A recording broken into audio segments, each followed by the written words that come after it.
This week's video is another one that I started working on of 2024. This is another Clary. This is another dress from Shadowhunters, the TV show. This particular dress is from season 3, episode 2. It's called The Powers That Be.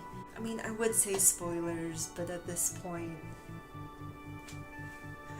who cares? It's a dress that she wears because she's going on a date. It's a cute dress, and for some reason, I kept calling it Paisley. It's Floral, and I continued to call it Paisley, so I will probably continue to call it Paisley throughout the rest of this video. Here's that.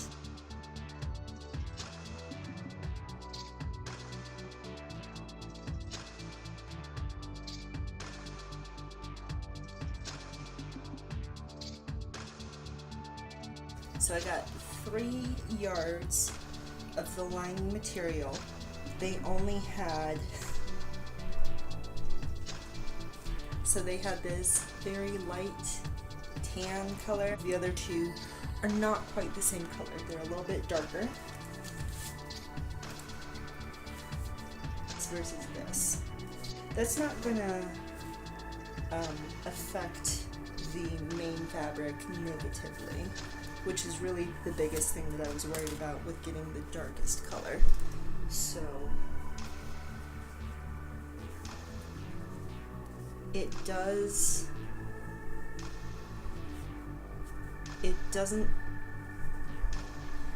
I don't know what I'm trying to say, and I don't know how to say it, so I'm gonna stop talking.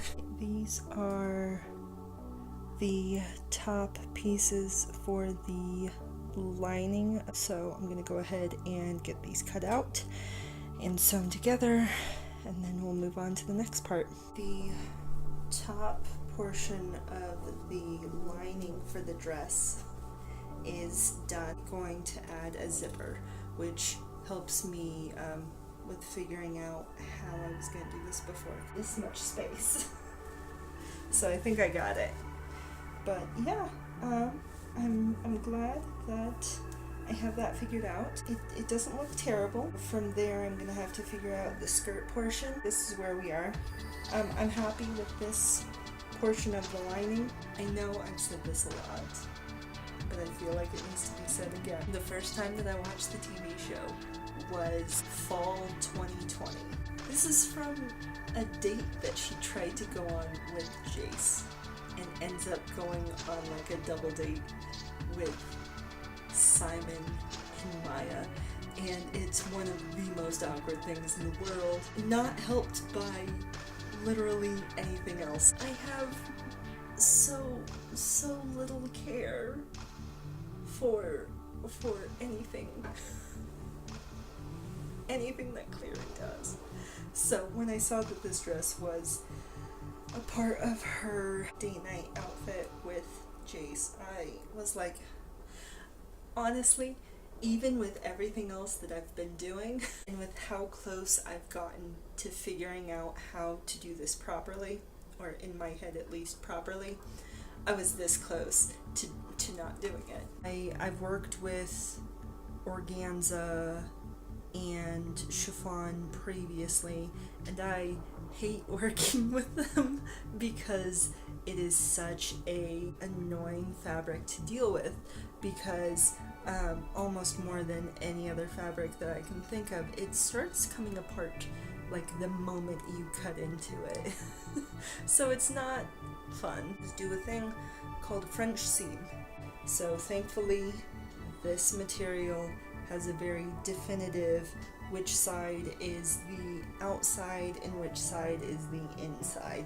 The sides together, so wrong sides facing each other, so that when you make this seam, it looks like you just messed up.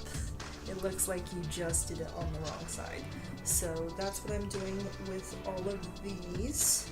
These are some of the skirt pieces, with how easy it would be for it to fray. I don't want to mess it up too much because I don't want it to look bad. Next step in this, to finish the French seam, what you do is you kind of trim down the seam allowance, and then you take this and fold it so that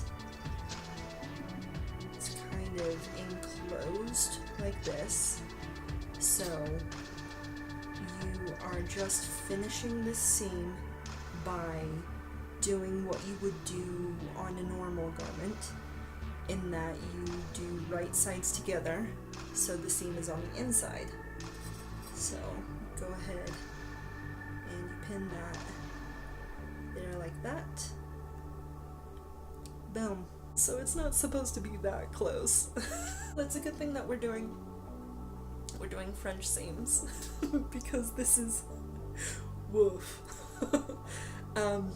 Yeah, make sure that you have a steady hand while you're doing this. We're back in florals.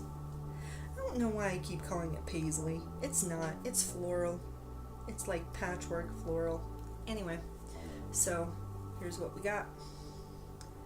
So this is what it should look like from the inside, and this is what it should look like from the outside. And none of it should be poking through like that. And the raw edge is enclosed. So it does take at least twice as long, depending on what kind of sad story you're telling while you're doing it. So I have 2 tiers of this skirt that need to be French seamed. So 1 tier is done. I am working on the 2nd tier. And then I still have to do the bodice. And honestly, it's going to be hard enough for me to do the bodice correctly because there are a lot of pieces for that. So you won't be seeing me trying very poorly to explain what's going on with everything. You'll probably just see the end product of that. Twice as long as if I were just going to do a regular seam. I'm done with the top. I have the 2 tiers of the skirt, and I'm just going to go ahead and put them together.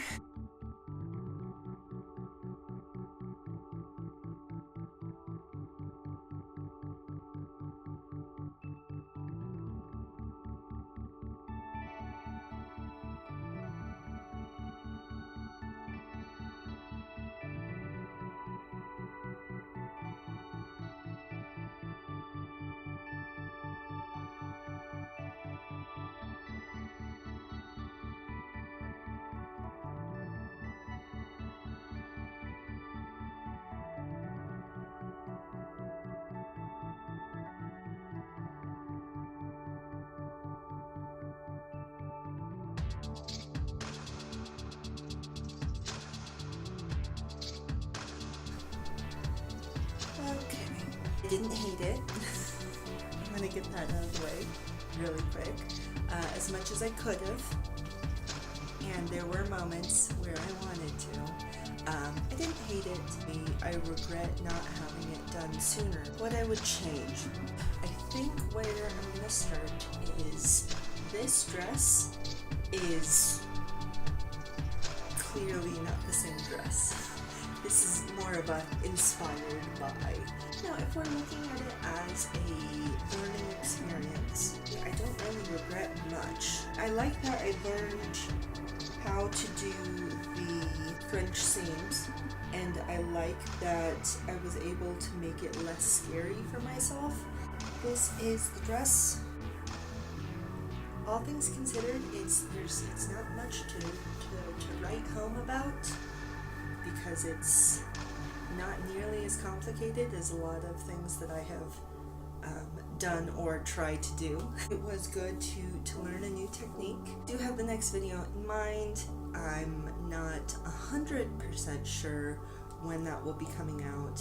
So, in the meantime, I hope you have a great rest of your day.